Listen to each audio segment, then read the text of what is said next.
Hello students. मैं doctor Rana ताज आपका BSc part 1 का फर्स्ट पेपर काफ़ी टाइम से कवर हम कर रहे हैं और आज हम देख रहे हैं साइकॉन का पार्ट 2। यानी कि साइकॉन का हमने जर्नल कैरेक्टर्स और डायग्राम्स कुछ हमने देखे थे और अब हम उसके स्पेशलाइज सिस्टम नाल तंत्र का अध्ययन करेंगे, कैनाल सिस्टम का अध्ययन करेंगे। जैसा कि आपको पता है, साइकॉन फाइलम पॉरीफेरा का सदस्य है।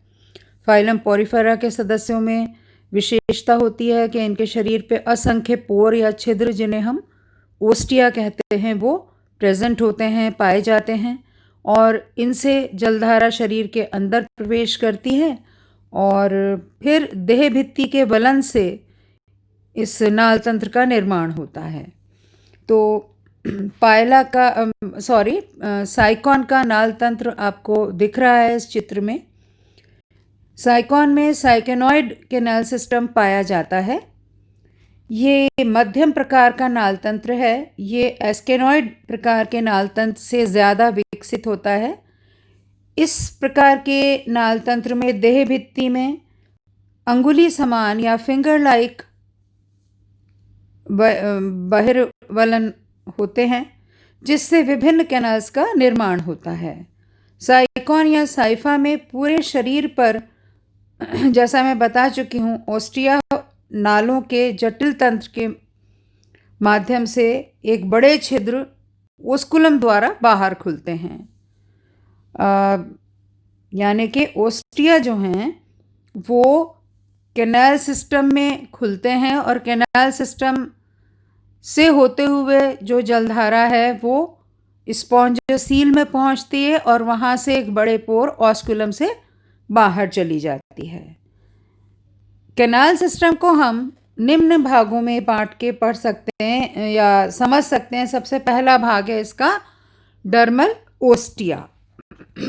शरीर पर खांचों में अनेक पोर्स या छिद्र होते हैं जिनसे जल भीतर की ओर प्रवेश करता है। इन पोर्स का जो डायमीटर या व्यास है उसे ये कोशिकाएं जो हैं वो नियंत्रित कर सकती हैं। दूसरा भाग है नाल तंत्र का इनकरेंट कैनाल या अंतर्वाही नालें। ऑस्टिया भीतर की ओर अंतर्वाही नालों में या इनकरेंट कैनाल्स में खुलते हैं। ये कैनाल्स एक्टोडर्मल कोशिकाएं पिनेकोडर्म्स द्वारा आस्तरित होती हैं। इनका एक सिरा बंद या ब्लाइंड होता है, यानी ये सीधे गैस्ट्रिक कैविटी में नहीं खुलती। अंतर्वाही या इनकरेंट नालें प्रोसोपाइल नामक छिद्र द्वारा रेडियल कैनाल्स या आर्य कैनाल्स में खुलती हैं। इनकरेंट कैनाल्स व रेडियल कैनाल्स एक दूसरे के समानांतर या पैरेलल होती हैं। अब तीसरा घटक है रेडियल कैनाल या आर्य नालें। स्पॉन्जोसील की भित्ति के आउटपुशिंग या बहिर्वलन से रेडियल या फ्लैजेलेटेड कैनाल्स का निर्माण होता है। इनको हम फ्लैजेलेटेड इसलिए कहते हैं क्योंकि इनमें कॉलर सेल्स या कोएनोसाइट्स होती हैं। यानी कि रेडियल कैनाल्स फ्लैजेलेटेड कोशिकाएं, जिन्हें हम कोएनोसाइट्स कहते हैं, के द्वारा आस्तरित होती हैं। रेडियल कैनाल्स का भी एक सिरा ब्लाइंड होता है तथा आंतरिक सिरा एपोपाइल द्वारा स्पॉन्जोसील में खुलता है। एपोपाइल संकुचनशील मायोसाइट्स कोशिकाओं द्वारा घिरा रहता है। ये मायोसाइट्स इन पोर्स का आकार जो है वो नियंत्रित करती हैं।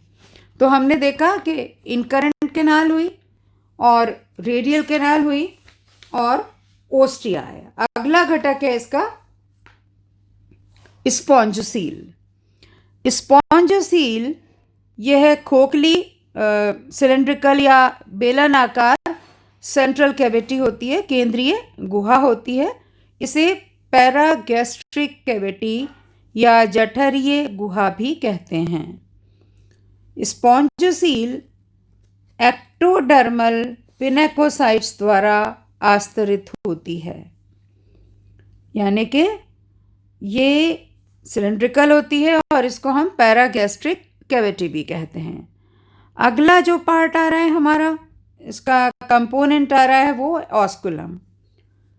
साइफा के जैसा हम जानते हैं साइकॉन एक छोर से सबस्ट्रेटम से लगा रहता है और दूसरा एंड इसका फ्री होता है और इसकी छोटे आकार का होता है, 1 इंच तक इसका साइज़ होता है। तो साइफा के मुक्त सिरे पर एक बड़ा छिद्र या पोर पाया जाता है जिसे हम ऑस्क्यूलम कहते हैं। स्पॉन्जोसील कैविटी या पैरागैस्ट्रिक कैविटी या जठरीय गुहा ऑस्कुलम द्वारा बाहर की ओर खुलती है। इस छिद्र का आकार भी नियंत्रित किया जाता है मायोसाइट्स कोशिकाओं के द्वारा। ये मायोसाइट्स जो हैं वो उसको घेरे रखती हैं इस ओपनिंग को और उसके पोर के साइज को कंट्रोल करती रहती हैं। अब हम देखते हैं साइकन में जलधारा का प्रवाह या course of water current in साइकॉन या साइफा। इसमें जल परिसंचरण का मार्ग जो है वो हमें दिखाई पड़ रहा है, एरोस से हमने दिखाया। सर्वप्रथम जल जो है वो ऑस्टिया के द्वारा अंतर आता है, फिर अंतर्वाही कैनाल या जैसा कि आपको चित्र में दिख रहा है इनकरेंट कैनाल से प्रोसोपाइल में होता हुआ रेडियल कैनाल में जाता है और रेडियल कैनाल से फिर एपोपाइल में जाता है और एपोपाइल जो है वो एक्सकरेंट कैनाल होती है जो स्पॉन्जोसील में खुलती है। स्पॉन्जोसील से ये ऑस्कुलम में जाता है। ऑस्कुलम क्या है? ओपनिंग है और फिर ये जलधारा ऑस्कुलम से होती हुई शरीर के बाहर निकल जाती है। अब हम देखते हैं साइकॉन या साइफा में श्वसन या रेस्पिरेशन। साइफा में एरोबिक या वायवीय श्वसन होता है, यानी कि ऑक्सीजन की उपस्थिति में इसका श्वसन होता है।